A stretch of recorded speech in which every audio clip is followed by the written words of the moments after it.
Hey, welcome everyone to today's edition of Live with CXPA. I am Gabe Smith, CCXP. I'm the content manager for CXPA. I'm so happy to be with you today to talk about really, I think this discussion is going to be so fascinating. In our profession, we talk about the critical importance of gaining buy-in from members of the C-suite in regards to CX programs and initiatives. So it's a critically important topic. And usually when we talk about this, we're hearing from CX professionals about why to do it and how to do it. So part of the reason I'm so excited for this conversation today is, number one, we're going to be joined by a guest host, Nick Glimsdahl. A little bit about Nick. Nick is the co-leader of the CXPA Columbus Network. He is also the host of the Press One for Nick podcast, and he's the director of contact center solutions at VDS. Nick has really convened an amazing panel of international C-suite members to talk about this topic from their perspective. So I'm going to bring Nick on here in just a moment, but first I want to hear from all of you. Where are you tuning in from today? I always like to hear where you're at.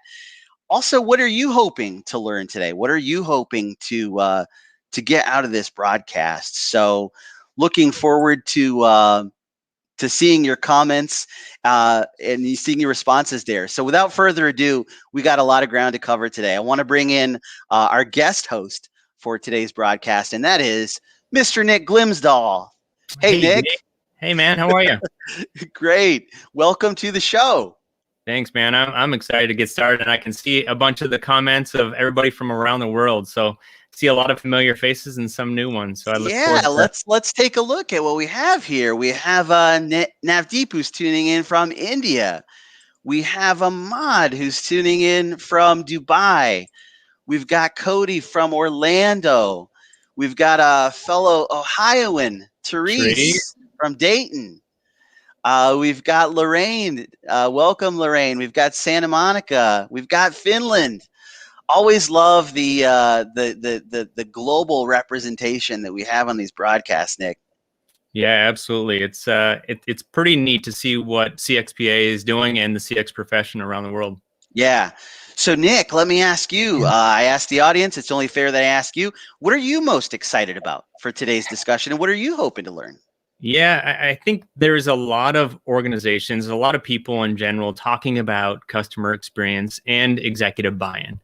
And there's not a whole lot of executives or people that interact with the executives to talk about what that is. And so that was the whole reason that I started bringing on this crew of amazing talent panelists here to hear from their perspective. And I just wanted to have real conversations with the people that interact with the C-suite and or are on the C-suite. Yeah, fantastic. I know that I am excited to hear more. I'm excited to learn more. I'm excited to hop backstage and turn the reins of this thing over to you so you get a chance to lead this discussion. So, Nick, I'm just going to go ahead and do that and hop backstage and let you get get the show on the road here. That's awesome. Appreciate it, Gabe. I'll see you here on the Q&A. Have fun. That's a great point, Nick. Get your questions in as we go, because I'm going to be backstage, but I'm going to be taking a look at the chat here and seeing what questions you all have. At the end of the conversation, I'm going to come back in and we're going to get a chance to discuss those. So with that said, Nick, have fun. Be back soon. Thanks, Gabe. All right, guys. So before I get started, I obviously want to introduce you to the panel. And first off, I'll start introducing to Ian Golding. So he is the Global Customer Experience Specialist and Customer Experience Consultancy Ltd. And actually, just last week, Ian was rated the #1 CX influencer in the UK, according to Customer Experience Magazine. So congrats to you, Ian. Next up, we have Lewis Taylor. He is the VP, Head of Global Customer Experience and Austin Site Lead at Dropbox. He focuses on the global support and customer experience. So welcome, Lewis. Number 3, we have Jeb Dasteel. He is the owner of Dasteel Consulting. He focuses on advising chief customer officers and helping organizations develop or refine their customer strategy. Prior to his current role, though, Jeb spent 21 years at Oracle, and I believe 12 of those being the chief customer officer at Oracle. So welcome, Jeb. And then last but not least, Anton DeWitt is the Chief Client Officer at Nedbank RBB. And he also has an impressive tenure at Nedbank, coming up on 23 years. And he just passed, as of Saturday, his CCXP. So congratulations to you, Anton. Thanks, Nick. So to the panel, I'm going to do my best to make these questions a round robin, but as the experts, feel free to jump in at any time to add additional value where you guys see fit. And like Gabe mentioned, everybody else joining in, we set some time for you to ask questions. So be writing down your questions throughout the conversation, and feel free to drill these guys with questions because they are the experts. So let's kick off right at the beginning. We'll start with you, Lewis. Customer experience isn't just one thing. So what does customer experience mean to you? Wow, that is an awesome question. And I get asked that quite a bit. So it's really exciting to actually get this out in a larger forum. So absolutely, it's not just one thing. There are so many touch points in a customer's journey in their life cycle with you that it just means so much, from how you market to them, how you're selling to them. What does that mean post-sale when you now have that customer on board? And I like to liken it to there's this journey or life cycle where we own a customer from cradle to grave. Now, as CX professionals, we all know sometimes we don't own, or we're not directly responsible or accountable for some of those pieces, but we influence those pieces. So there's just so much more to the customer experience than just one thing. It is all about that customer journey and that life cycle. Yeah, I couldn't agree more. Ian, do you want to touch on that a little bit? Yeah, well, as you know, Nick, I always love answering questions like this. And it's always interesting to hear a leader's perspective on what customer experience really means. And I completely agree with you, Lewis. The even simpler way that I articulate what customer experience encompasses is that it is everything that an organization does that enables its customers to interact with its products and services. That is the simplest way that I can articulate what customer experience is. And another way, an alternative way, just to give people food for thought, is more of a strategic way of thinking about customer experience that I was taught many, many years ago when I worked for the giant that was General Electric. And when Jack Welch didn't teach me directly, but I learned in the Jack Welch era the mantra of what they called find, win, keep. And that strategically, business is all about finding new customers, winning their business, and keeping them for as long as possible. And essentially, that's what customer experience is all about.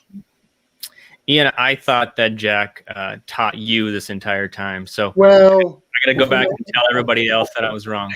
I like to think maybe he learned something. No, I'm kidding. No, he had a huge influence on my career, and that's why I always have to mention him. Nice. Well, Jeb, I'm not going to leave you with the easy answer. I'll start getting into the meat of the conversation. But we say that organizations need to listen to their customers. But are CX professionals listening to the C-suite? That's a great question, Nick. So if we're talking about our C-suite, I think the answer, honestly, is not so much. I think we tend, as a profession, to come across as very process-oriented, and that concerns me a little bit. I think it's up to us to translate the organization's business objectives into very, very specific strategies and actions with measurable results. The other thing I guess that I would say too is that I think there's generally a lack of alignment between a CX team and the CEO. And the advice that I tend to give is that we all in this profession need to step up and really pursue new strategies and prioritize projects in a thoughtful way that will really drive results for both our customers and for us. And I don't think there's really effectively any other way to create the right alignment that I'm sure we all want.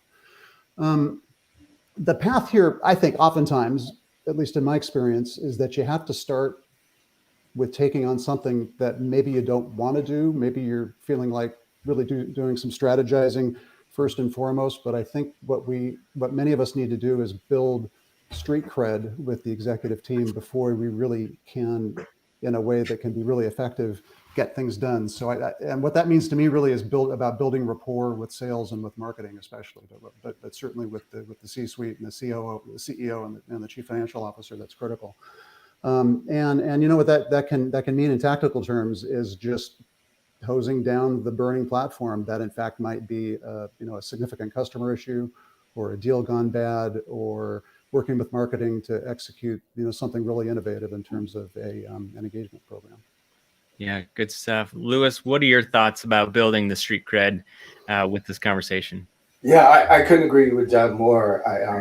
I think it's all about aligning first on what do you want the customer experience to be as an organization first, to building an effective strategy, and not a strategy that sometimes as CX leaders, we know what's best and we just go off and we start building a strategy and then we go want to execute on it, and it's not aligned with where the C-suite wants to go, or it doesn't exactly align where the company's going. So making sure we're marrying our strategy and the strategy of the company, and they're completely lockstep. The other piece that I found having a lot of success for me, and Jeb touched on it, which is being 100% aligned with sales and marketing, because CX is going to be that glue to kind of make everything fit very well. But if you're 100% aligned with sales and marketing, when you are going to the C-suite to talk about your strategy and get the resources you need to actually fulfill that strategy, it makes it a lot easier if you're already aligned with the sales and marketing organization, because that means your goals are completely lockstep. So that's an approach I love to take when I'm pushing for something new in CX. One, make sure it's aligned with sales and marketing, and two, make sure it's 100% aligned with the goals and the direction the company's going. Yeah, I've heard those sales and marketing people can be real pains in the butt. So watch out for those guys. Anton, what does the CFO, CCO, and CEO care about in regards to customer experience? What do they really want? So Nick, thanks for that. I think the shortest answer is they want results. And I find they want results out of what can feel to them as a pretty messy framework. So I think when we talk amongst ourselves, we get very happy and confident that we know what we're talking about in a CX language. And I think that from that, those executives quite often they can quite honestly get quite irritated by that. And I think what they're looking for is simple questions like, show me where we're leading in client experiences, and how am I going to know that we're leading the benchmark? And even more importantly than that, if we're leading in this particular space, where's the market share gains coming from? And conversely, if we're not leading, what are the problems? What are we going to prioritize that's going to give us the biggest fix to greatest effect? So, at bottom line is they're wanting results, and they're wanting them more deliberately from something a little bit more scientific.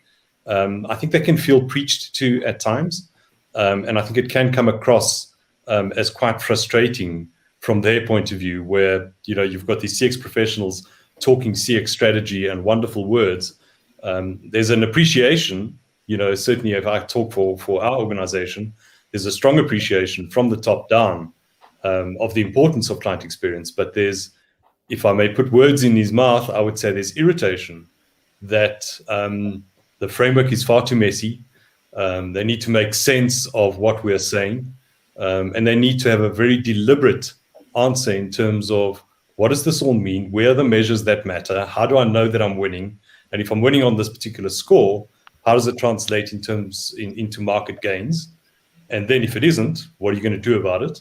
And where it is, why aren't we getting more of these gains? If it really matters, then show me. Yeah, show me the ROI, show me the money. I always talk about, when it comes to customer experience, the problem is our organization talk about the pixie dust and fairy tales. And you said it's great that people are presenting the big words and the fluffy things about customer experience, but it's not really, it doesn't sound like what the C-suite really cares about. And Jeb, you kind of talked about business outcomes. What are your thoughts about this question? Yeah, I mean, I love what Anton said about framework. And in fact, I think more often than not, at least in my discussions with chief customer officers, there's most of the time not a framework, to be honest. And that lack of a framework really means that you're not sufficiently well informed in terms of how to engage with the rest of the organization. And maybe even more importantly, I would say definitely more importantly, don't have kind of the guardrails and the things that you need to help prioritize what you do next, what you do first and what you do second and third. Yeah, I think we'll talk about a little bit about priority here in a little bit. But Ian, when it comes to, a lot of companies have the directors of VP and or director or VP of customer experience, but don't have that chief customer officer or the seat at the C-suite table. So these middle management organizations or professionals kind of struggle to deliver the right information to the top exec. So kind of going what Anton and Jeb said, what advice would you have for customer experience professionals in that mid-market? Because I think there's a lot of CX professionals in that mid-market. Well, I have to say, if I nod my head any more vigorously with everything everyone's saying, my head's going to fall off. We might have to put you on production protocol. Absolutely. I'm in vehement agreement with everything that I've just heard Jeb and Anton say. And in fact, I've been saying for a very long time to the profession that we need to stop over-conceptualizing and focus on the how, not the what, the how. Whether or not organizations are applying the principles of customer experience well is a different matter. But businesses and leaders, they know what this is. They understand the fundamentals of what customer experience is. What they don't necessarily understand is the science, as Anton rightly described it. And yes, there is a science behind it. And the CXPA has been fundamental in defining the competencies that have established what we do as a profession. But there is what I've always called a seventh competency. The seventh competency being our ability as professionals to influence, guide, counsel, to apply diplomacy to enable leaders to recognize that becoming sustainably customer-centric doesn't have to be difficult, but there is a huge amount of confusion. And the confusion is usually down to a lack of understanding and education. As customer experience professionals, we have got to be exceptional at communicating.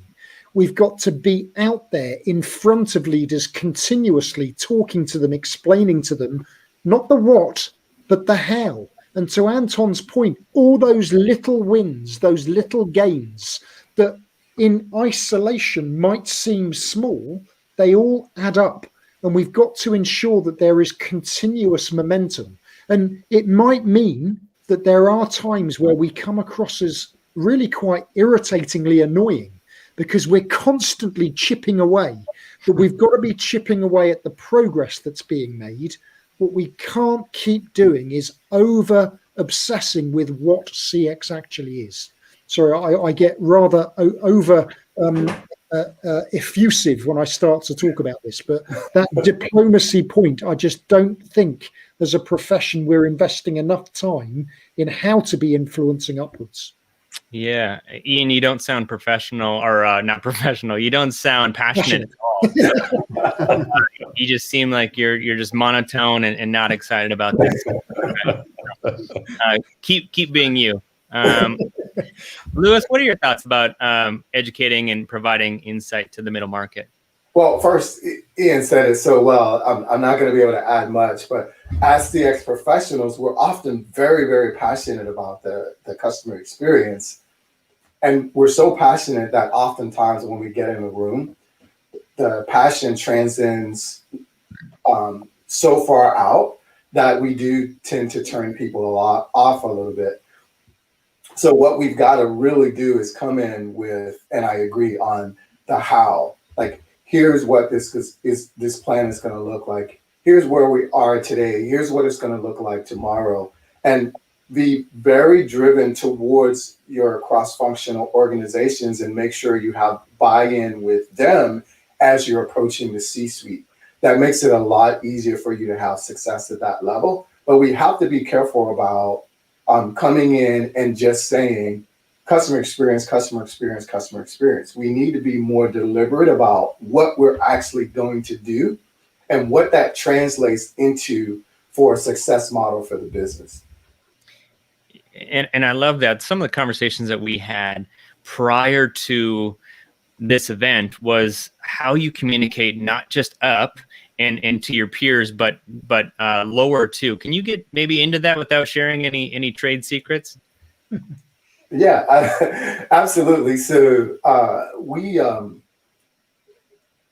we today look at our organizations as one big unit, and I know that sounds really simple, but what I like to think of is product, and I call them the big three: product and engineering together, marketing and sales. And those, I have to make those leaders my best friends. Mm-hmm. Absolutely my best friends. And when I do that, then what I'm doing is I'm making sure that I'm talking to them about the things and in the language they understand that makes sense and what's good for you out of this whole program versus just coming in talking about a blanket CX program. And then making them a part of the process. So I invite all of those cross-functional leaders to come and spend time with CX, come and see what we're doing. And then in addition to that, it is all about getting them the voice of the customer.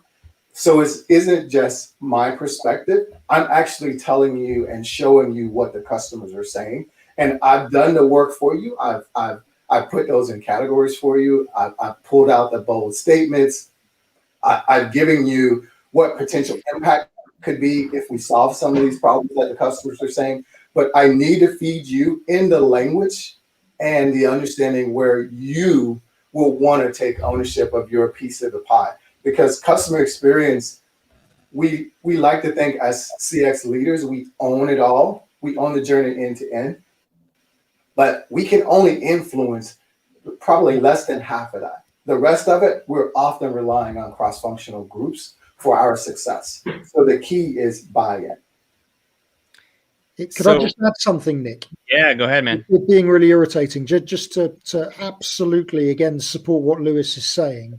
I think the really important thing is that and this is based on my opinion and what I've observed, the best customer experience professionals in the world are the ones who exist for the benefit of the organization. It is not about them. And they will do whatever they can to enable the organization to become more customer centric. And that means you do things that won't necessarily make you popular, won't necessarily, enable you to get a big job title. But that's not what this is about. Ultimately, this is about doing the right thing for the organization. And I think in a roundabout kind of way, that absolutely supports what Lewis is saying. Yeah, absolutely. One thing that I had a question on, just to follow up with what Lewis was saying, is you mentioned talking to those department heads in their language. And I'm going to give you a little bit of an easy answer. Maybe it's complicated, but what's the risk of not telling them or giving it a clear and making those bold words in their language? Yeah, so I think there's a huge risk in that. One, I think for customer experience professionals to be truly successful, you have to have the cross-functional support of all of the teams, and especially the big three. So you absolutely have to speak in their language, number one. You absolutely have to show them what's in it for them, and then ultimately what's in it for the company, and ultimately what's in it for the customer. Even though we know as CX professionals, we come in a lot of times and we tout customer, customer, customer. Well, sometimes that's not received very well either. So it needs to come down to a three-phase approach. What's in it for you? What's in it for the company? And then what's in it for the customer? And ultimately the customer benefits from that. Yeah, and I think one other thing that we can talk about here coming up too is what is in it for the person that you're trying to influence? Like, what are their business objectives, and how are you going to align their objectives with what their pain points are? And then going back to what Jeb was talking about, lining it always back up to business objectives. So I love that. So Anton, how do you measure client or customer experiences? So we've got, the very traditional one. What we did a couple of years ago is we just try to narrow it down to using Net Promoter Score as at least a common language, a single measure that we could get the whole organization rallied around. And we have these annual measures that do the benchmark relative to competitors in that space. And we've seen quite a nice trend line over a couple of years, how that score has at least improved. But we all know it's not about the score itself, it's about what the underlying pieces are. So we've got the client satisfaction measures, we've got the annual sort of Net Promoter Score measures that come through at an industry level. And then we've got the day-to-day functions right down to those touch points where we're getting, feedback per region, per branch, per banker, where we're able to see how that person is actually doing in terms of servicing their clients and the feedback that we get. And then in banking, I think another piece that we really focused on is there's a big change from, it seems bizarre now, but only a couple of years ago, a lot of the digitization hadn't yet happened. So it's been a period of about 5 to 10 years of strong digitization in banking services. And certainly what we'd be watching is how effectively have we used that technology and digitization of these processes and experiences to improve that customer experience. So I think we're trying to measure it at a number of levels. We've tried to simplify it down to at least a common language for starters to get everybody aligned into one common language.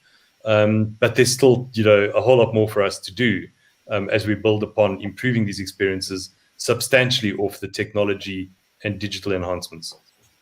Yeah, and when it comes to those metrics, are you aligning those with? So let's say it's the NPS and customer satisfaction score.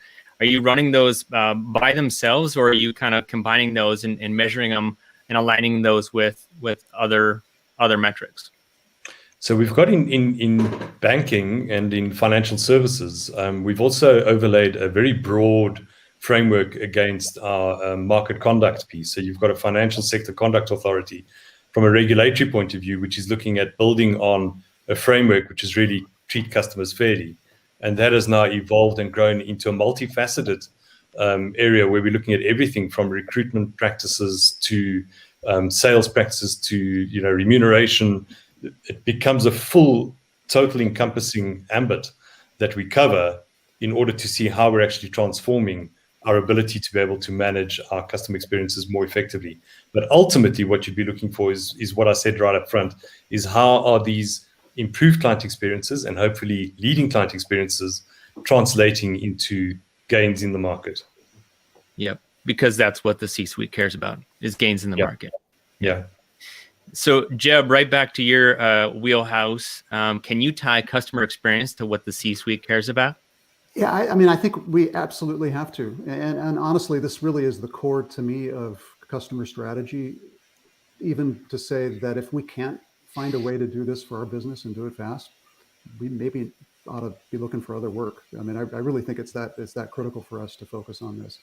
And the way I think about metrics, I'd like Anton's answer very much, and I would break it down a little bit to maybe 4 kinds of metrics. I think there's financial metrics like incremental revenue, margin, some strategic metrics around key wins and market share, and engaging customers to be partners for new product introduction and new services introduction. I think there's trailing metrics, which I would argue tend to be things like NPS or customer loyalty index. Maybe leading indicators would be things around customer effort or measures of customer engagement, customer adoption. So I think you can definitely break it down into financial, strategic, leading, and trailing. And I think the more you do that, and the more you find ways, what's been said very well earlier, to use the right metrics for the right audience and use the right language for the right audience, you really can't go wrong. But if you don't have that in place, I just don't think we can be successful. Yeah, Lewis, You kind of talked about the right conversation with the right audience. What are your thoughts about this question? Yeah, I just think it's so imperative that as we think about CX, and those are, I like to tell everyone, those are two big words, right? But ultimately, there's a bunch of stuff that goes underneath that. That's really the drivers for the company. And one, it's like, and these have all been said: market share, revenue, influence, direct revenue, retention for customers, and establishing yourself in your industry as being an expert, not just with a great product itself, but that experience either before or after, when customers have made that decision to engage with you from a product or a service perspective. And I think customer experience has a huge role, I think, post-sales, that we often neglect because we get wrapped up in some of the other things. But that huge role in the post-sale aspect is always going to be about retention. And we have to have that top of mind, right? It's revenue, influence. And then ultimately, it is, how does that customer feel when they engage with you after they bought a product? And what does that mean to them? I mean, there is nothing more, I talk to a lot of customers, and there's nothing more rewarding to hear when you talk to customers when they say, I have a great experience with you, and they don't mention the product. Of course, we know the product's included in that, but hearing that they had a great experience with you means you've done your job end to end, right? And for that one time, you can pat yourself on the back and move on to the next issue. Yeah, you're only as good as your last conversation, right? So it's keeping yourself humble a little bit in that conversation. So, but Lewis, I'll stick with you for another conversation or another question here. Is it all about metrics, or where's that context, and how is that important? No, so it's absolutely not all about metrics. I think metrics is just a piece of it. And honestly, sometimes what we do as CX professionals, we use the metrics so heavily that we sometimes turn people off because we're pushing the numbers. Well, I think there's an aspect of it that we often forget, which is you don't capture the true customer intent and true customer feelings completely in the metrics. So I like to use something, and this is what we heavily use today, called customer feedback loop. And we gather feedback or voice of the customer from every single surface, every single touch point that we engage or customers engage with us, either well before they bought the product and long time standing customers. And we take that information, and that is more meaningful sometimes than the actual metrics itself, because you're hearing directly what customers are saying. You know what they say about your service, you know what they say about your product. They want to help influence the roadmap, of course, and we do that. We take that customer feedback loop and we interject in with the engineering product organization and help influence the roadmap directly from what our customers are saying. And that's a key point that we use. But not only that, it helps you from an influence perspective when you're talking at that C level. It isn't just about metrics, because look, ultimately, you engage a small fraction of your customers after they bought your product. So that's metrics. But what really is true telling, if you can get that end-to-end customer feedback from customers and package that in a way and make it meaningful to all of the cross-functional partners. Yeah. Ian, what are your thoughts on that? Are you sure you really want to ask me this question? I'm already, man. I want real conversations with So I just need permission to be blunt, Nick. Is that okay? Permission granted. Yeah, okay. So this may or may not be our last LinkedIn Live, depending on. Keep it clean. I'm just going to be blunt. Measurement, as I've said for many years, is, in my opinion, the most important competency of all when it comes to the subject of customer experience. However, regrettably, it is a competency that is misunderstood and is being done incredibly badly in general by organizations around the world. And this is a massive, massive issue, because far too many organizations, and it doesn't matter which continent they're on, which industry they represent, are completely jumping to the wrong conclusion as a result of the way they are measuring the experience right now.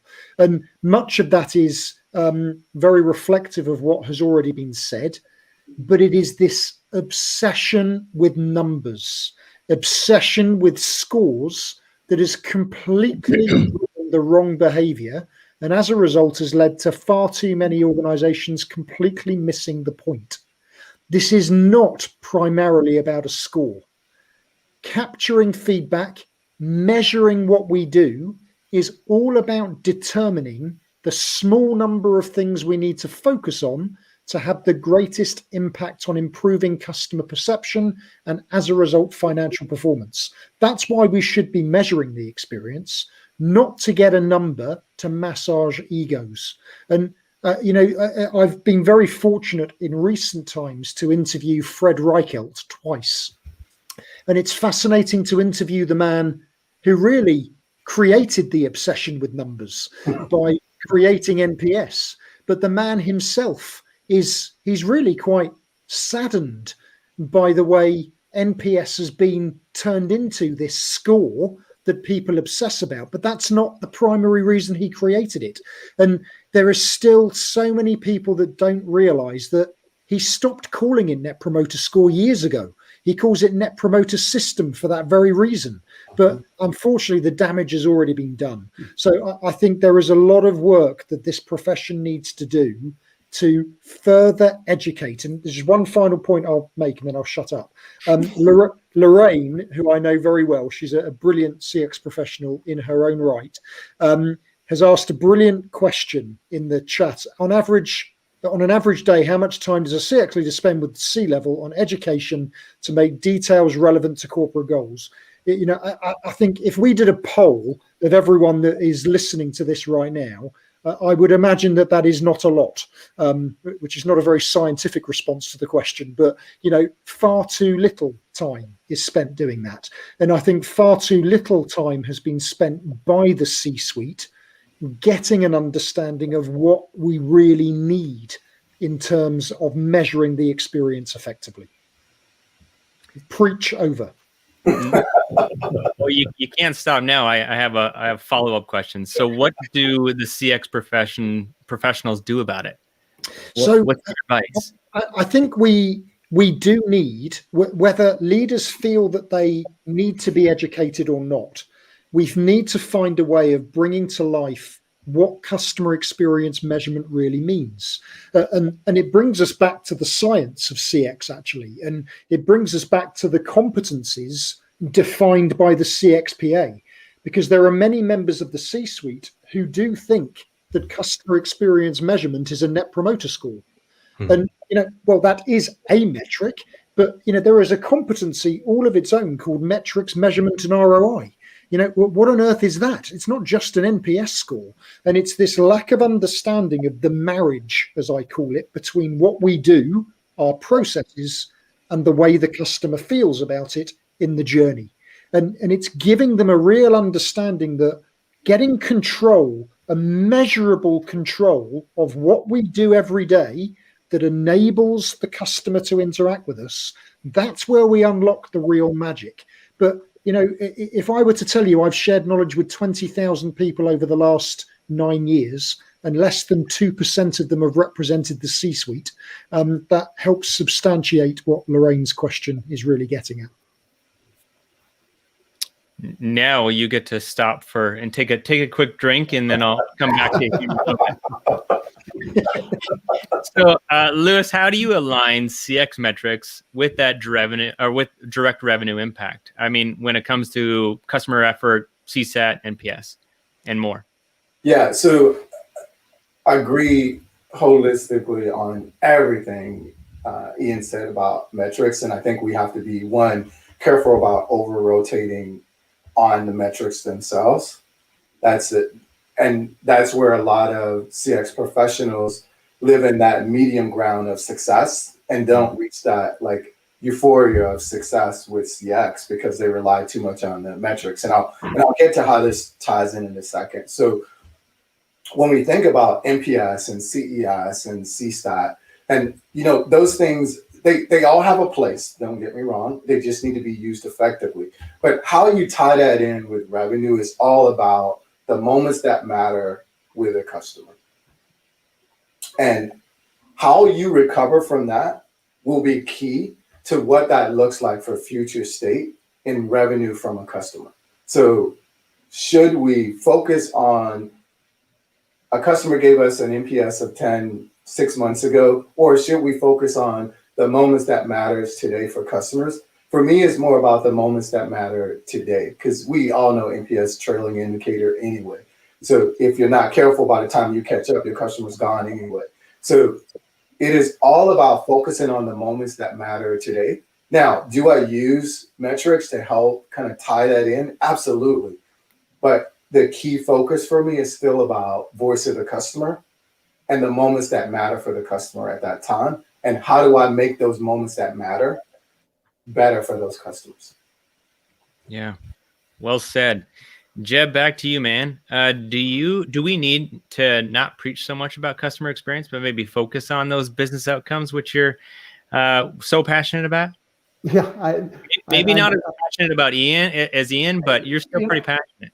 I am. I like very much what Lewis said, and I love every single thing that Ian said, and may take it to the extreme in terms of bluntness, actually. I even think that the terminology CX or customer experience can actually be limiting for all the reasons that we've just talked about over the last 10 minutes. I think we tend to come across too often as very metrics oriented, as we've said very well. And I also think we can come across as being too process oriented. And I think both of those things need to be really focused on. I do think that if we focus on customer outcomes, on customer business outcomes, actually measurable, demonstrable results, you really can't go wrong. I mean, really, if you think about it this way, what's the point of tracking NPS and celebrating high NPS scores if you can't relate it to how you're actually engaging with customers, how you're helping them to achieve their desired business outcomes, and how in turn you turn that into real results for your own organization. I do think that NPS and similar measures can give you a bit of runway, but really, honestly, just a bit of runway. I think for sustained improvements and real competitive change or competitive advantage, you do need to focus on outcomes, and it's those outcomes that will then be, meaningful to your chief financial officer, your chief operating officer, and your CEO. Yeah, when you're not aligning those business outcomes, you're kind of pushing the rope uphill. You're getting those incremental wins, but it's not aligning with business outcomes, so it's not strategic at all. At least that's what it sounds like to me. So based off of that, how do you prioritize what you fix and when? To me, it's what I sort of touched on a little earlier. It's about having a framework in place that helps you make decisions about where to invest, because at the end of the day, it's entirely about what you're investing on and how. And if you're not figuring out the right priorities, you probably don't have the right kind of framework in place that helps you think through things about how we acquire customers, how we retain customers, how we help customers and measure their adoption of our products and services, how we encourage and see results in terms of customers being brand advocates for us, how we minimize the amount of effort or maximize the ease of doing business with us. I mean, those are the kinds of things that you need to be focused on. You can measure every one of those things and take it to the extreme, beyond the extreme. But really, every one of those things has to come into play when you think about what the framework needs to be for how you operate day to day, how you present yourself to the rest of the organization. And as we said, especially for representing yourself to products or engineering, to sales, to marketing. And you can't, if you can do all of those things, then you've got a real shot at defining what the priorities are in terms of what you do first, second, and third. Yeah. Lewis, it sounds like you are doing this really well. Anything else you want to add to that? Yeah, it is. I take it back to customer feedback loop, moments that matter, of course, and then, brand, where you are in the market space, And how do you get there? And the ultimate thing is making sure that you're getting outcomes for customers when they have those. And when I say moments that matter, these are critical touch points, meaning customers were confused about something, or I didn't understand something about your product or the pricing, or I'm just not sure about this. Those to me are all moments that matter. And from a customer experience perspective, that's where we've got to get in. And those are truly places where we can then go back and communicate to the C-suite and our cross-functional partners that here are some key moments that matter. Here's what the business outcome would look like if we solved or touched on those moments that matter. And then here's a roadmap for what that looks like if we go tackle those. And then when it comes to having these customer experience goals, having business outcomes, where's the line? Is the line, I'll throw it to Anton. Is the job done if you just beat your competition and the best in your industry, or when is that job done?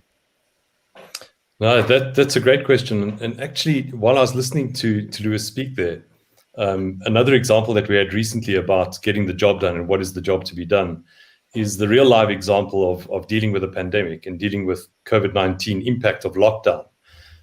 So what that meant for us is we were closing down branches where we had experienced, had some of the initial phases of infection rates. We were monitoring every day, almost by the hour, the social media sentiment that was coming from people's frustration, and really frustration, our clients' frustration out of, on the one hand, their own anxiety in terms of their personal safety and how do they carry on doing this banking, but more securely. And on the other hand, their financial outcomes, as very many people suffered the impact of downsizing and the likes. So we had to communicate debt relief programs across different products, across different channels. We had people rocking up at one particular branch only to find that it had closed because overnight, there was an infection that had been discovered. And I think this stress tested our whole ability to be able to say, well, how do we empathize for what we want these customers to experience and bring the whole machinery to work together? That was everything from the social listening center and that real-time live sentiment analysis of what people were feeling and saying. How did we translate that into how we could operationalize and communicate back to the market, either in terms of our public relations and media statements on the one hand, and on the other hand, into our own branch networks and our contact centers, preparing scripts overnight, updating the websites. So it became a very holistic piece around the whole organization rallying around doing the right thing and not chasing, to follow the thread of the conversation earlier on, not chasing just a single metric as the desired outcome, or in that moment, not necessarily looking at how this beats the competition, and the job's not done when you've beat the competition by any of these measures. I think the job's done when you've become as good as you can, and I don't know if you ever get there, but you strive to get better and better and better at being more meaningful in resonating with what this market is looking to have accomplished through, in our instance, through financial services. Yeah, customer experience is constantly evolving, and it's constantly trying to competition is always going to try to find a way to improve and get better too, and customers' expectations are constantly increasing. But Ian, what are your thoughts on that? Again, I am nodding away vigorously at everything Anton's saying, and I love the expression that Anton used actually, which I think is an expression that more of us should be using with leaders, and that is operationalizing customer experience. This does never end. Again, for all of the reasons that we've just heard, customer needs, wants, and expectations are changing all the time. The environment that we live in is changing all the time, which means that we've got to constantly be adapting the experience to better meet the needs and expectations of customers. And, the one thing I want to just add to this is that when we talk about when we've beaten the competition, have we done it? What we must do as a profession, and I'm talking to the professionals now, is empathize with the C-suite. We talk a lot about empathizing with customers and empathizing with employees and colleagues. But do we as professionals empathize with the C-suite enough?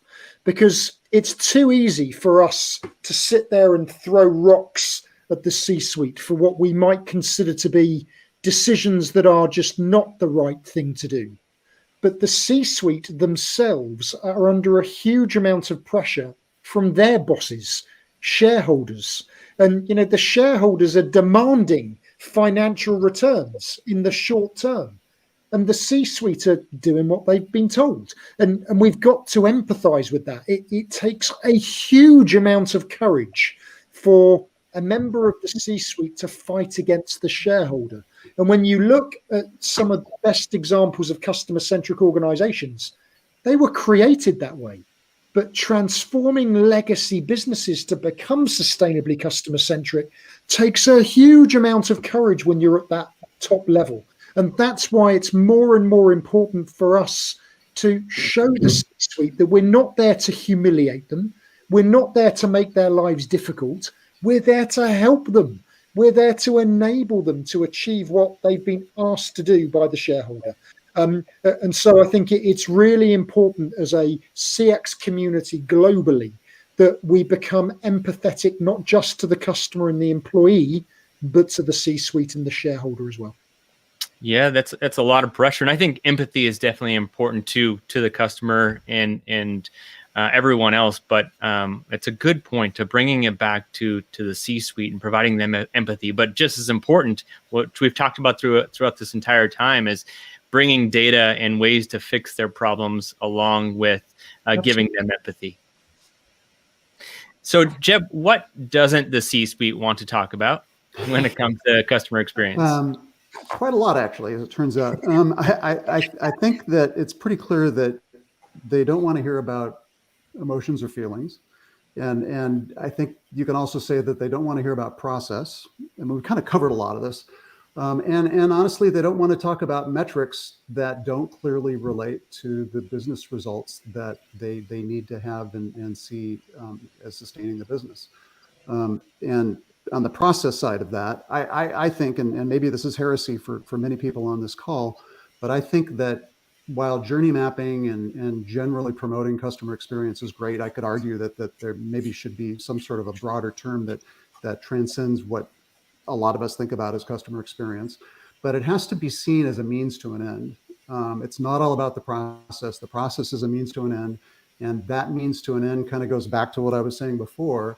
And that is, it's about measurable business results for your customer, and then finding the way or putting the strategy in place to capitalize on that customer success for your own business.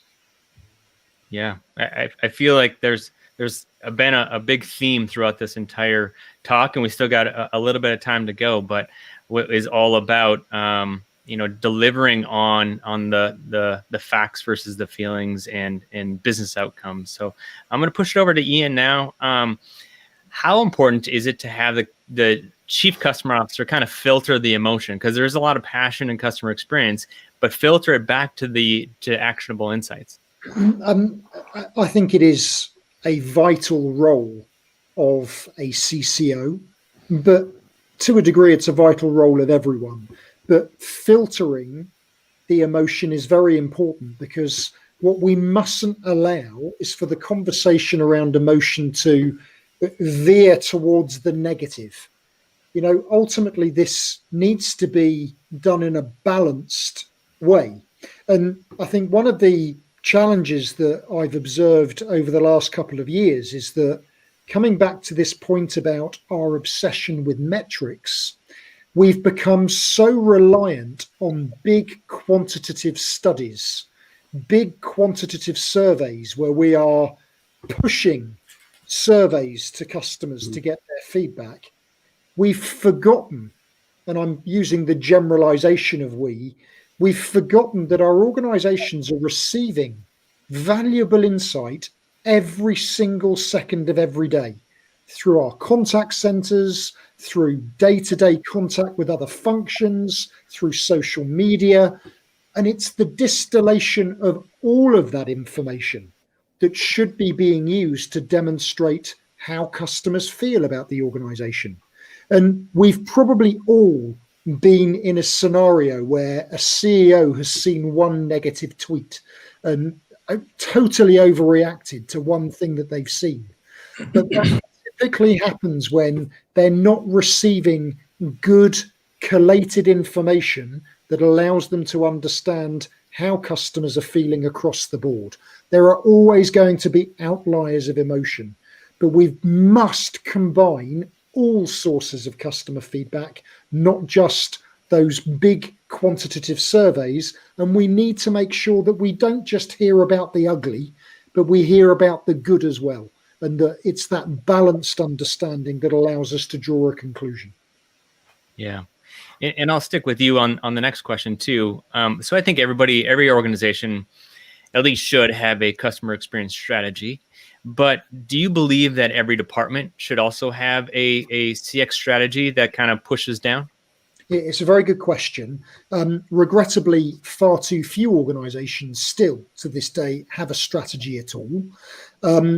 I think I often have to reference the ideal world, which we know doesn't exist. But in an ideal world, the organization should have defined its strategy at the top, but what I call an overarching customer experience strategy that cascades down. The danger of strategy being developed departmentally or by business unit is that they're created in isolation of other departments, other functions, and it doesn't align to the overarching objectives of the organization. And most businesses, however many departments or business units there happen to be, customers can interact across all of them. And if they can interact across all of them, but you've got all of these independent strategies, it's no wonder that customers end up having so many random experiences. It is absolutely right if there is no strategy at all for a department to potentially champion it, but what they mustn't do is champion it just for their own little bubble and forget about the rest of the organization. Yeah, you're totally right. When there's different departments, the challenge in different goals, the challenge is that the customer only sees you as one company. And kind of going back to the customer experience strategy, though, is where would there be resistance when there is that push down of that strategy? You said there's separate departments, but anything else you want to add to that on the resistance side? I think resistance comes largely from the general lack of understanding in the first place as to what a customer experience strategy actually is. Mm-hmm. And because of that lack of understanding of what it is, very often there is an unspoken view that, well, what do we need one for? You know, we've got a business strategy. What do we need a customer experience strategy for? And that, to a degree, again, comes back to this lack of education, of understanding what I call the strategic balance between what the business wants and what the customer wants. That the other interesting source of resistance is a lack of insight, a lack of understanding as to what the fundamental needs, wants, and expectations of the customer are in the first place. And so defining what we want the experience to be, well people just don't know how to define it. So this is less about resistance. It's more about a lack of information, a lack of knowledge. And that comes back to why very often senior leaders, members of the C-suite, don't talk about this stuff, because they don't have the information. And if they don't have the information, well, it's not a problem. And, you know, I talk about phases of customer experience readiness. The first phase being the acknowledge phase, which, not politically correctly, I call the alcoholic phase, but because this is where leaders don't want to admit there's a problem. And far too often, there are organizations and members of the C-suite who are thinking, what do we need to worry about customer experience for? We do it already. We've been doing it for years. We've got CRM. What are we worrying about this for?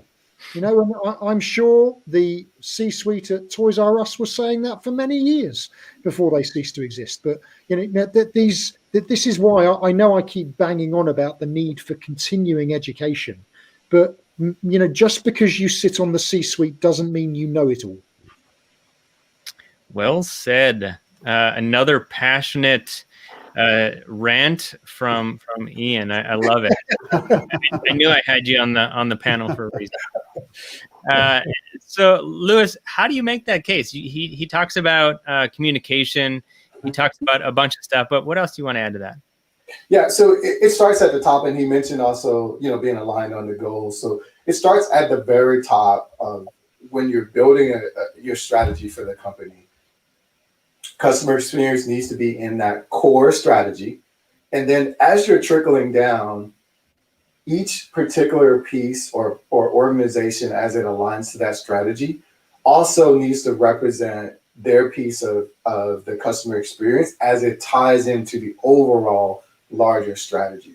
So as long as they're tied into the overall larger strategy, then you don't have to worry about someone going rogue and doing something totally different in another direction. And I think this is where the customer experience organization does come in, because as you find your pieces in the overall company strategy, then it's up to you to go work with those different organizations and get them bought into how they influence that overall customer strategy at the company level, and how their piece influences what they're doing. How does their piece give them better outcomes? And then how does that influence, or how does that transition into a better experience overall for the company from a financial perspective, and to the customer from a use case perspective as I'm using your company for products and services? So it starts at the top. Every organization needs to be bought into that, but they also have to have a tie-in. And you, as the customer experience leader, you have to own that piece and make sure that their tie-in to the overall customer experience strategy as it ties into the company strategy. And I don't mean your customer experience strategy, I mean the company strategy.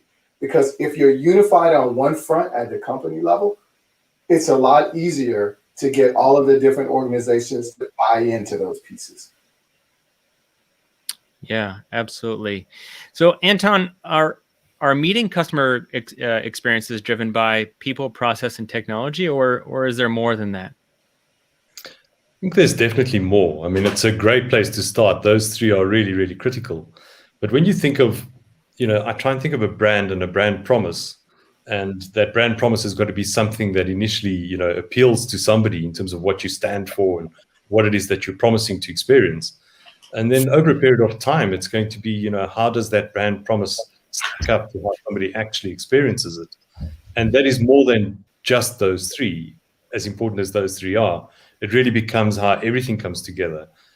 So certainly, I think how we see it is people, technology, process are critical in terms of driving this piece. But in the absence of that cohesive strategy, in the absence of a culture that actually has everybody aligned to doing the right thing, understanding how their little piece pulls in the same direction of achieving this beautiful brand love, which in its own right then ultimately results in those business outcomes.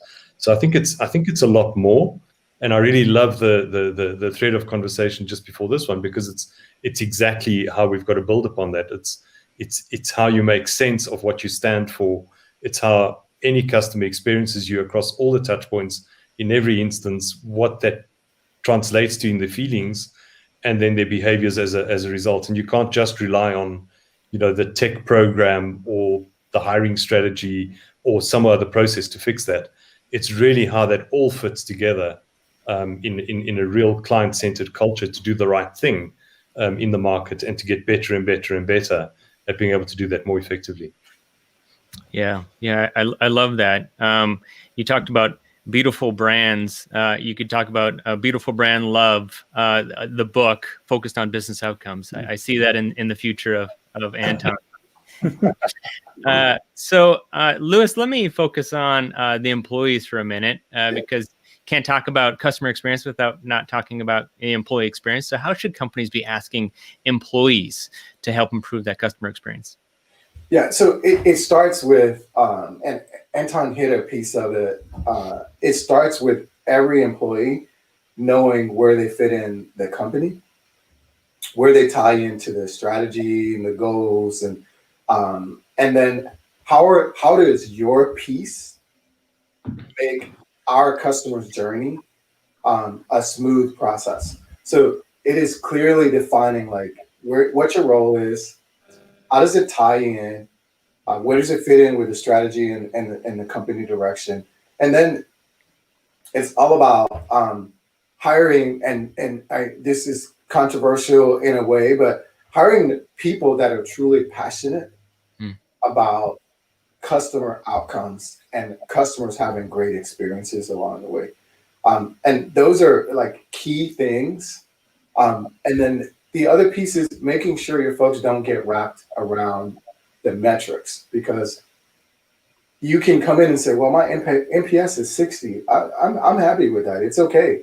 And folks will rest on those laurels, right? But let's face it, like the numbers are just telling a piece of the story.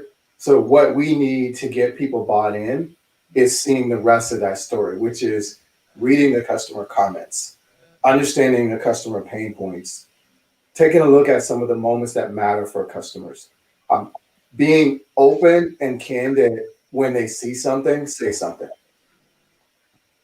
Yeah, you touched a little bit about the passion and working your way through that of finding the right people that are on the bus. So do you believe that should be one of the conversations or questions when you're interviewing in the HR department around how excited are you about customer experience?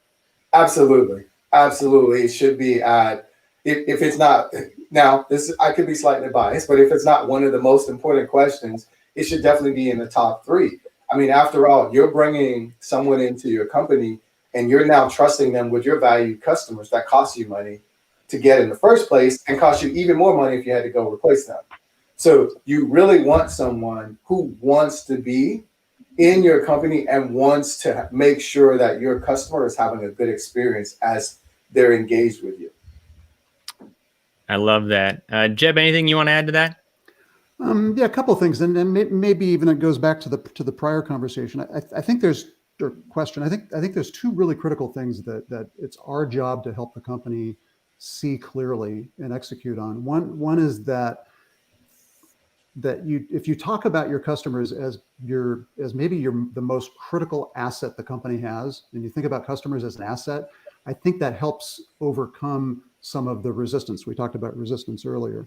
I think the other thing that is maybe even arguably the most critical capability that we as customer strategy or customer experience leaders need to have in our toolkit is the ability to lead by influence. I think oftentimes, I mean, I see many times people who in this profession get frustrated, stop making progress, come to some sort of realization that they're just not going to get from here to there yet. And that's because they're waiting for the organization to give them organizational authority. And that will honestly likely never happen. What you need to do instead is have the right sort of tools that you can bring to bear that give you influence and leadership through influence. And you have to hire to that. I guess the other thing I'd like to say in terms of employees, I would say the voice of the employee is almost, or maybe I should actually say is just as important as the voice of the customer. And I mean, it's your employees, whether you call them front office employees or back office employees is meaningless. Your employees who are engaging or maybe not engaging with your customers that will actually make the difference for you. I would also say that it's oftentimes the employees' experience as the mirror image of your customer's experience. I've seen that time and time again. Case in point, when your employees are feeling the pain of the organization not being easy to do business with, it's almost always the same exact reasons why your customers are suffering and why those customers may ultimately defect. And I think the last thing I'll say on this is that your employees should be, even from, I mean, certainly for large scale businesses at the enterprise level, but certainly for mid-market as well, Your employees at the end of the day are the best echo chamber that your organization can have in terms of advocating for your brand. Yeah, no, that's great. The old analogy set that I like to use as a married guy is if mama ain't happy and nobody happy. And I think the same is true with your employees though, right? Is if your employees are not happy, they're a direct reflection to how they're going to treat your customers. So with that analogy, I'm going to actually flip it over because I could keep asking you guys questions all day, but that's not fair to the great listeners that we have here. So Gabe, do you want to jump back in and maybe throw a few questions on the board and get this thing started? Yeah, absolutely. I've been nodding along, laughing along to this discussion as well. So really, really enjoyed it. I know the audience has as well. We've got a few questions here. The first one I want to bring up is from Munir, who asks, what are some obstacles for CX teams to be aligned with sales and marketing? It seems that sales and marketing is so heads down in lead generation. So I don't know who wants to take that one, but would love your thoughts on this one. I don't mind taking it if no one else is biting immediately. And the reason why I will take it is just coincidentally, among other things, I do quite a lot of work with the Chartered Institute of Marketing in the UK. And marketers are a community who increasingly are recognizing that customer experience, whilst it has been part of the marketing curriculum, so to speak, there is a lack of understanding as to what customer experience really is and how it aligns to marketing. And I think it comes back to what I said right at the beginning of the conversation about that principle of find, win, keep. Because traditionally, sales and marketing functions have been almost entirely focused on determining how to fill the funnel, how to find new business and win that business. And they've had such a powerful role because we focused so much on the beginning of that funnel. But where the focus has tended to tail away is how to keep it for as long as possible. And part of the problem is that sales and marketing have spent so much time trying to determine a good segmentation strategy to win business. There hasn't been a clear enough understanding of how they connect to the other parts of the organization that deliver that end-to-end customer journey. And one of the things that I teach is the importance of getting a business to almost visualize itself as a chain of events. And every single employee, every team, every department is a link in a metaphorical chain that enables customers to interact with your products and services. Unless those links in the chain are connected and everyone understands their role, the whole thing breaks down. And unfortunately, too often, sales and marketing functions, they're very clearly a link, but it's a link that's not being effectively connected to other parts of the chain. So this once again demonstrates why one of the very important underlying principles of customer experience is collaboration. Everything that we do as a profession needs to be about bringing people together.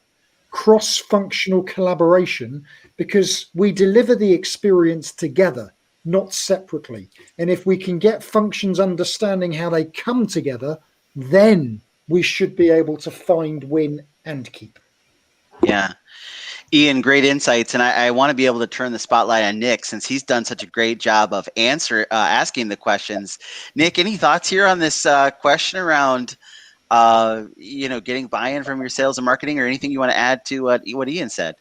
Well, what is the benefit? Why should I care? And when I'm in customer or when I'm in sales and marketing, it's in every department. It's make me care. Why should I care when it comes to customer experience, and how do I improve what I'm doing? And if you can come back and tell me as a sales and marketing professional why what I'm doing is making a difference, or hey, the way that I'm saying it in sales is maybe I should change it a little bit different, have a different perspective, or just change the way I do marketing. But it better improve the way that I'm going to meet my objective, because it's the same thing as doing this with the C-suite. Is if you're not going to help me solve my objectives or make me do it faster, easier, or also create a better experience, then I would say that I'm just gonna. I don't. For all the people that watch football, college football, as I call it, the Heisman, where it's like you keep them at arm's distance and you just say yes, okay, and then you don't really do anything about it. But if you actually show them why they should care, obviously you have to have data and you have to do storytelling and have context behind it. But if not, then it's going to be a really tough go. And the way my analogy earlier was pushing the rope uphill. So focus on a lot of those things that are going to make people care instead of just trying to meet your objective. Yeah. Great point. We had another question that come in, I think is interesting, because we've been talking about getting this C-level buy-in. This person asks, what about scalability? I can get buy-in from my direct report, but what about that next level where I have no touch points? How can we get buy-in on a long bottom-up ladder? So Anton, Jeb, you want to take that one? Jeb's got it. Jeb's Sure. got it. Okay, I'll take it. Thank you. Yeah, I think it's entirely about how your job is defined, and that's in large part, frankly, up to you, or up to me, up to us. And I really think that the job of a CX professional, CX leader, as I sort of said it before, is a change agent, is somebody who drives collaboration, somebody who really drives change through exercising influence without necessarily the organizational authority. So I think you've got a problem if you're stuck at not being able to get around or past or through your immediate supervisor, and that to me is symptomatic of a pretty serious situation that you need to sort of step back and rethink. Is this really what my role is about? How am I going to make change? If it is, that's probably not going to work out for the organization. Yeah, great point. Great points, Jeb. We got a really great question here in the chat that I want to bring in from Ravindra.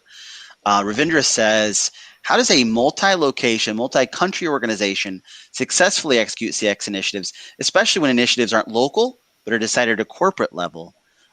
Local priorities impact execution of such initiatives, hence this question. Really fascinating question, Ravindra. Thanks for asking that. Is there anyone who wants to raise their hand to take this one? Ian, you want to take this one? I mean, I'll respond just as someone who has worked in many environments like this, in multiple industries actually. And this is going to sound a little bit like a consulting answer to the question, because it does depend, Ravindra. It depends on the organization, the industry, and its level of maturity. But the bigger the organization, the more diverse it is, the more dispersed it is, the more important it becomes to go step by step. Too many organizations are trying to solve world hunger, and they realize too quickly that it's just too difficult. And so there is a risk that it will come to a juddering halt because nothing seems to happen. It's very important, in my experience, in a very large multinational, multi-site organization, to start small and build. If there is a desire to do this, then start where either the need is greatest or the desire to transform is greatest. You've got the greatest buy-in, and use that small case study to then start to expand across the organization. Starting at the very top and cascading down is actually quite rare and quite unusual. And so I would say that you've got to set expectation as to how long this takes. This is a long-term strategy, but let's go step by step at a pace the organization can accommodate. Start small and work outwards from there. Yeah, I love what you said, Ian. Start where either the need or the desire are greatest. And it makes a ton of sense. Anybody else want to jump in on that one? Yeah, I'll jump in if I may. Yeah, I think I love starting small and building kind of proof points or case studies. I would also say there's a bit of a trick to it that I found. And the trick is, it turns out that most organizations, even the ones that are internally competitive with amongst one another, have a pretty substantial appetite for understanding what the best practices and lessons learned are by those that they may be internally competitive with. So I think maybe the starting point, this is really, I suppose, where the trick is to start to facilitate a dialogue, bring organizations together across the company, whether it's really both cross line of business and cross geography, to facilitate a conversation about who's doing what and give everybody a platform for describing what they're doing and why it might be a best practice or what some of their painful lessons learned are. And that starts a dialogue, it starts to build credibility, and it starts to create a more collaborative atmosphere. Yeah, Jeb, I love that. And I'm just sort of scanning the comments here.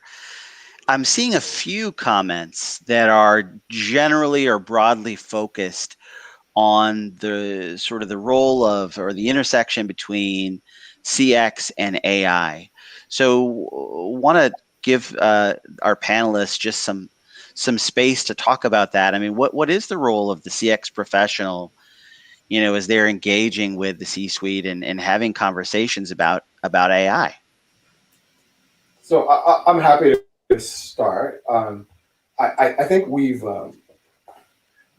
got caught in this wheel of technology has to solve all problems. Now, I do believe there's a time and a place, and I believe AI has a future in CX, absolutely. But I think you have to find that balance of what makes sense from a human touch and what makes sense from an AI perspective. And there needs to be a strategy around that as well. So you should develop a roadmap. So if you've done the right things at the C-suite and you have a good strategy that you're going to go execute on from a CX perspective, now's your time to look at, from a CX perspective, in-house, what am I going to go solve for with process? What am I going to go solve for with a human touch? What am I going to go solve for with technology or AI? And you should have a blend or a mix of those. And they'll be higher and lower at different times, depending on where you're at on the strategy. But there needs to be a good mix, but one won't be the all and the everything, and neither will the human touch. I think we've gone are the days where the human touch solves all problems, because we're living in a now generation where customers want it now, and they want it not just now, they wanted it yesterday. In other words, they want you to be ahead of them when they come in to engage with you. They want you to already meet them in the product. They want you to know the problems they're facing, and they want you to have an insight into what challenges and how do you get ahead of those. So some of that can be done with AI, and some of it still needs to be done with a human touch, and there needs to be a good balance of that. And it'll be different depending on where you're at in the strategy. Yeah, let me just touch on that, because I think it's important. I love what Lewis is saying. I think when it comes to AI, it's not the end all be all, and either is the employee. I mean, finding ways to automate the routine and fix a lot of those pain points on the back end. So when you need to have those crucial conversations with the customer, you can have that person. But you need to figure out ways to do password resets when inside the contact center. Contact center, the employee is the largest expense inside the contact center. So find ways to drive efficiencies for those people. And if it's AI and trying to find ways to create hybrids for those contact center agents, then do that. It's not all about one or the other. I think you need to have a healthy blend, like Lewis said. Yeah, great thoughts. Anton, yeah, go for it. Yeah, so I get very excited by the prospect of AI and how it can actually be used ultimately. And I just think of, data analytics on the one hand being, predictive, but more importantly, preventative. So all of those pieces around using AI to be able to intervene ahead of a problem actually occurring can actually have massive impact in terms of a client experience. with the brand over time. And then even just, nudges, notifications, alerts. There's an awful lot of AI and the data and the use of data in being able to land a message, at the right time, with the right tone, on the right platform. And AI has got a huge role to play in being able to help us make better sense of that more effectively. But I'd agree, you can't lose the human touch. You can't surrender everything just to technology. These must be tools that help us achieve, a better experience with our base. But I can see that the role of AI can play in terms of making the client experience a much better one. Yeah. Anton, great thoughts. And I'm just sort of scanning the comments and just sort of marveling at the number of comments that we've had around just agreeing. Great discussion. Nick is doing a great job as host. A lot of well said and a lot of agreement. I think it's notable that this has been a 90-minute broadcast, and we're still having extremely high viewership that's happening right now. So I think it speaks to the interest in the topic, as well as y'all's expertise in sharing your insights. So thank you all for contributing to this discussion. Nick, fantastic job of hosting. Kudos, really well done. I know some folks may have some interest in learning more about you, or as well as about your podcast. So where can they learn more about you? Yeah, so I appreciate that, and I've had a blast to just start there, and I want to say thanks to the panelists and to everybody who's joined. What an opportunity to get together these awesome crew of people, these experts to share and talk about something so important. So the Press One for Nick podcast, you can go to the press1fornick.com, and you can also go to LinkedIn and type in Press One for Nick. And we interview customer service and customer experience professionals like the panelists you have here. Everybody except Anton, I'm gonna have to pull his arm and get him on the podcast. But and feel free to jump on, connect with me, and I highly suggest you to also connect with these experts. Like, these guys have a ton of thought leadership and have a lot to say, and are valuable resources for you. So please connect with these guys too. Yeah, I believe we've had so many comments that that this is actually sort of aged out of my stream, but we posted the link earlier to your Twitter, Ian, to your Twitter as well. Yeah, connect with these great gentlemen on social media. Thank you all for a great discussion today. Really appreciate each of you. Thank you so much, Gabe, as well, for hosting it. Absolutely. Yeah. Absolutely. And so not to be remiss if I did not mention, we hope you'll join us this coming Friday as we reveal our CXPA Emerging Leader Awards, or the first inaugural class of Emerging Leader Award winners. That's happening this coming Friday at 2 p.m. Eastern Time. So we really hope that you'll get a chance to join us. Thanks for sticking around with us, hanging out with us. Thanks to all the panelists, all of you for asking great questions. Hope to see you again here next Friday. Have a great week, everyone.